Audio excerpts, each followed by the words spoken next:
There's a lot of tendency in our movement to see a few things and to jump to conclusions. When people were questioning about whether or not the Messiah was really the Messiah, well, you know, he's a Galilean, so that automatically disqualifies him, right? Well, they had heard he was a Galilean. They knew he was staying in Galilee, but did they actually know where he was from? Did they take the time to search it out and learn the truth of what was going on? Good word. Right? It's important for us as believers to know a little bit about the discussions that people are having. So here in this particular parsha, we get into the holy anointing oil. It has a particular composition, right? The oils that are found in Israel and the incenses, they were used for very specific purposes, not supposed to be just bandied about for any other purpose, right? And they were supposed to be made by a very specific composition. I am a nerd of all things biblical archaeology, and I love researching all this stuff. So, you know, when they discover things or when they recreate things, I'm fascinated. So when they were excavating the city of David, they happened across a little golden bell. Tiny little thing. And they don't know for sure, but it matches the description of the kind of golden bell that would have been on the hem of the high priest, right? You can actually go on YouTube and listen to this thing being rung if you're interested.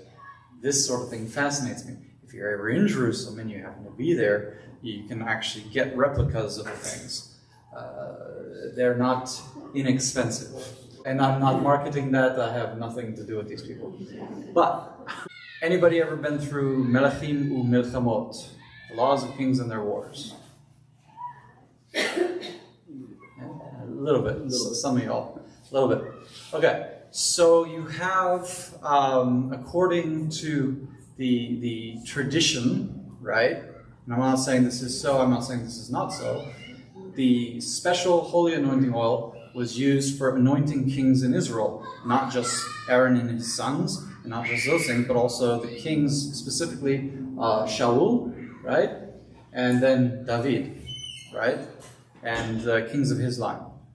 Now, according to tradition, and I am not going to speak about whether or not this is biblically accurate, I'm just laying some groundwork for you all here.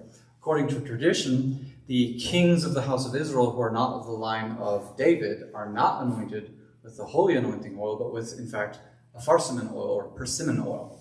And one day I hear they have rediscovered one vial of the farcimen oil from ancient days.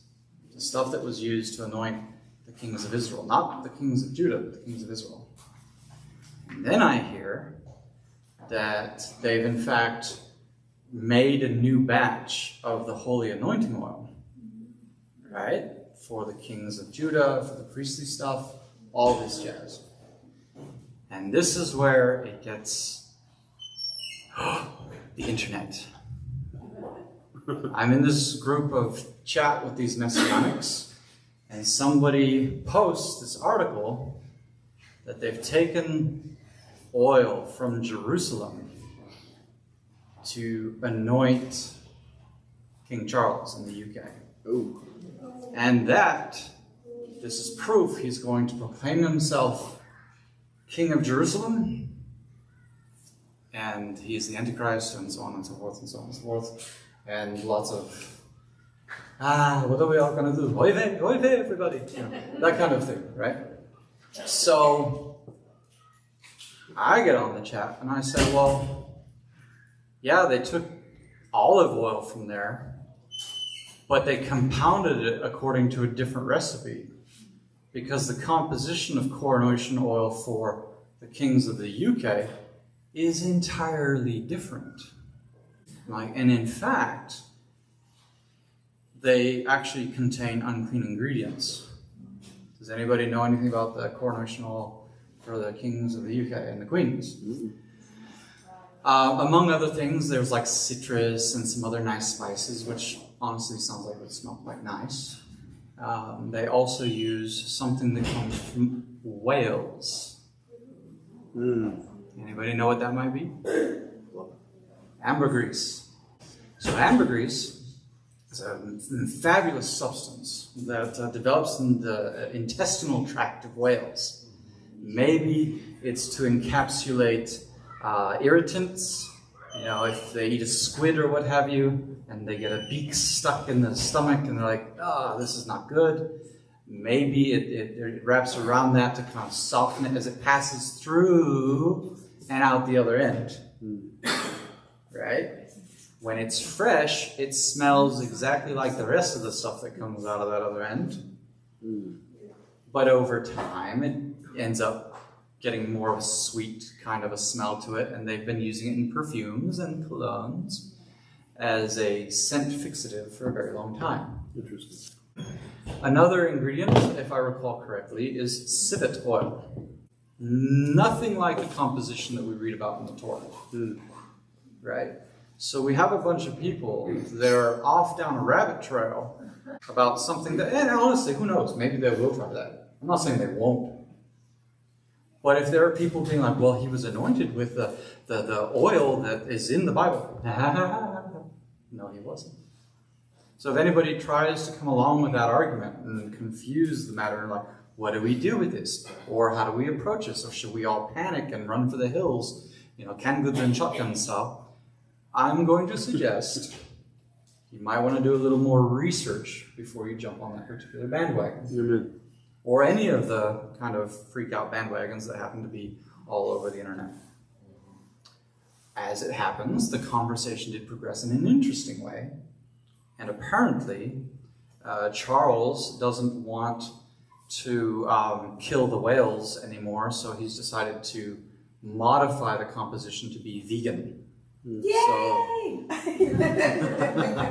Which, hey, you know what? I mean, killing whales and smearing yourself in ambergris is probably, well, it wouldn't be kosher anyway, right? Whale wouldn't be Or kosher. is it like a full immersion? They actually do it behind a veil. The monarch goes into a veiled room, little kind of thing. I don't know exactly. I've never witnessed it in person. You know, I've only heard the descriptives. And then it's a private moment between the priest or whatever they're called and the monarch in that particular instance. But fundamentally, even though it's currently vegan and they're not killing whales and doing all that jazz, it's still not the same composition. Sure, they took oil from Jerusalem, but let's be honest, how many of us have oil from Jerusalem? Right? There's a lot of us that do. Anybody that goes off to Israel is probably coming back with suitcases full of oil and menorahs and whatever else, right? Oil from Jerusalem does not a king make. Okay, so fundamentally, I would encourage you, when you hear 1, 2, 3, 4 things, that you actually do a little bit of research, look into it with a little bit of depth, and ask yourself, okay, does this actually match or does it not? Does it just really sound like convincing on a surface level? Or can I dig deep and find out what's really going on here? Yeah?